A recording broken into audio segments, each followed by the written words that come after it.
Hello everybody, welcome back. It's me, Stephanie. Okay, there, am I centered?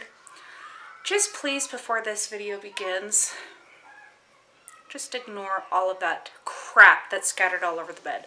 But I have some really good, exciting, awesome news. So I'm almost 16 weeks pregnant, but I have a history of gestational diabetes. I had it with my other 2 pregnancies. And so I told my doctors, I'm really worried about diabetes. I have all of the risk factors, like all of them. And so they gave me the test early, and I did not pass the 1-hour glucose test. And so I had to go back in and take the next 3-hour glucose test. I had to drink that drink twice, people. If you've ever had to drink the stupid glucose drink, I swear that is hazardous to your health, especially if you are already sensitive to carbs. It is 50 carbs of pure glucose, and it is so disgusting. Oh, it is so disgusting. Like, I don't know how they make it so sweet and so disgusting. And I feel like they should have offered me like a side of bacon and hard-boiled eggs and avocado at the minimum, if they're going to give me 50 grams of that nastiness first thing in the morning. But anyway, I'm getting off subject. So I took the test. The doctor called me. He said, I have good news. I missed his call. Thank heavens he said I have good news, because he called me again this morning and he said that I am nowhere close to having diabetes. All of my fasting, the 1 hour, the 2 hour, the 3 hour, all four values were normal, or within the normal range. I wanted to cry. I just feel like it is a huge blessing and a miracle, because this pregnancy already has about like sent me to the loony bin. I have a fly in my house. I don't want to sound like a complainer, because I'm super grateful to be pregnant and I'm super excited to be having a 3rd baby.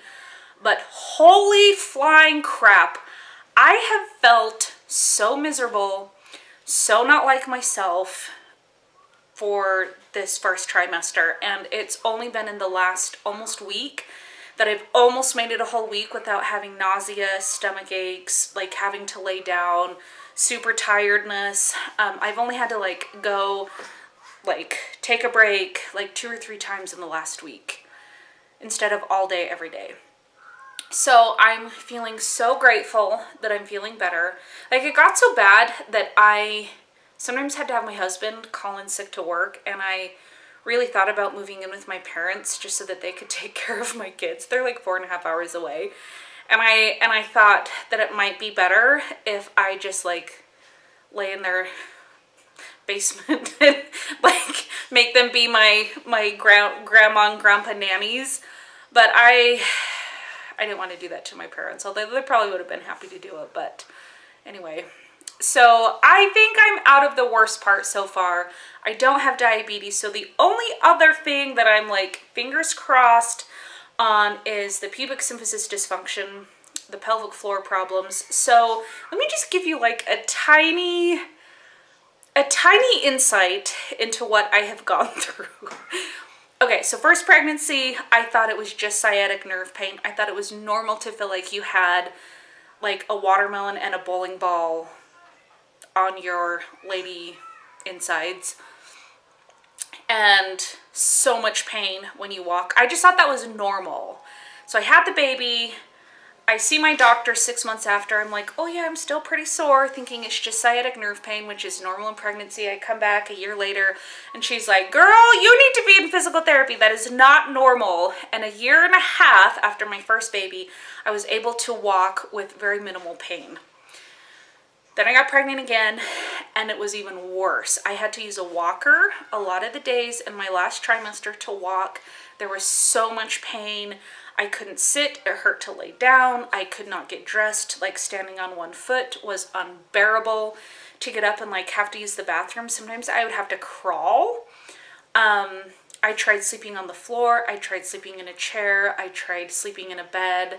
I mean, it's hard enough to sleep your last trimester, but it was It was really hard. I cried a lot and I was in a lot of pain, but I just felt like so immobile. So again, it took a year and a half, except for this time I was very faithful about doing physical therapy, whereas before I just did chiropractic work. So the physical therapist is like a miracle worker, and I was watching Colleen Ballinger from Miranda Sings. I've been watching her since I remember in graduate school, I found her first video, and it was entitled Free Voice Lesson. And it was back in the day when people were like, is she for reals? I mean, this is like 2006, no, 2007, 2008-ish. And I was like laughing so hard. I'm like, you are a genius. You are the funniest person alive. And then obviously it's like her whole character. But she's pregnant and she started talking about like hip pain and like, oh, it really hurts to walk. And I was like, oh no, oh no. And I just watched her last video and it sounds like from the symptoms that she's having. Go watch her video that is about I'm not doing well. And she talks about how bad her is just in so much pain. And I could totally relate because I don't ever want to like delicately refer to everything as my pelvic floor. Like I don't want to be talking about my pelvic floor.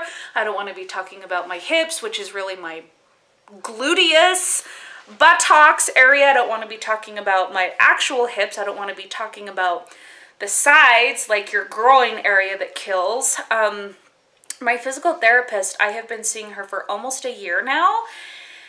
And some of the treatments, like some of the sessions, it was just like, wow, I didn't really realize how many things were wrong with me. There had to be a lot of like internal, like, I don't want to say massage, but like release, and like so many things were wrong. So many things were wrong and pulled and tight and inflamed and weak and loose. And so we've been working really hard for almost a year to strengthen everything, release the things that need to be released. And it's a daily responsibility for me to do my exercises. So I have been very diligent about doing my exercises in the last couple of weeks. And I was like very hit and miss during the first trimester, but it's been a couple weeks and I've been getting up before my kids almost every day to do yoga. Yoga is really beneficial. And so I've been doing my yoga, and then I do my stretches, and then I try to do a little bit of mindfulness, meditation. Sometimes I don't get to that because my kids do wake up. And then I've been trying to exercise. So things like riding a bike is great.